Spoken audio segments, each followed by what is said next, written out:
जी बिल्कुल, जैसा कि ज़िमनी इलेक्शन के हवाले से आज बात करेंगे। यहाँ पर हम मुल्तान मौजूद हैं पोलिंग स्टेशन पर। हमारे साथ पीटीआई के सपोर्टर्स भी मौजूद हैं। जैसे कि आज धुआंधार मुकाबला जारी है, जिसमें पीटीआई की जानब से ज़ैन महमूद कुरैशी साहब हैं और नून लीग की जानब से जो है सलमान नईम साहब हैं। हम जानते हैं कि पीटीआई के सपोर्टरों का क्या कहना है और यहाँ पर पुरअमन इलेक्शन जारी है और फुल प्रूफ सिक्योरिटी के हवाले से भी बात करेंगे। जी अस्सलाम वालेकुम।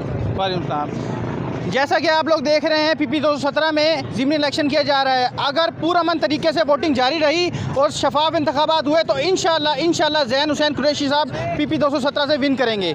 और जैसा कि अभी हमने कुछ देर पहले देखा कि मोहल्ला बस्ती डोगरा में लेडीज़ के जहां पर वोट कास्ट किए जा रहे हैं, वहां पर CPO साहब तशरीफ़ लाए और राणा महमूद हसन सेनेटर साहब उनके साथ अंदर तशरीफ़ ले गए, लेकिन हमारे साबिक चेयरमैन MD राणा अब्दुल जब्बार साहब को अंदर नहीं जाने दिया गया। इस तरह का अगर सलूक हमारे साथ किया गया तो यकीनन हम एहतजाज भी करेंगे और इस इलेक्शन का बाइकाट भी करेंगे। जी, जैसा कि इनका कहना है कि अगर पुरअमन से इलेक्शन हुआ तो कोई मामला नहीं, अगर यहाँ पर मामला ख़राब हुआ तो हम इलेक्शन का बाइकाट भी करेंगे और पुरअमन एहतजाज भी रिकॉर्ड करेंगे।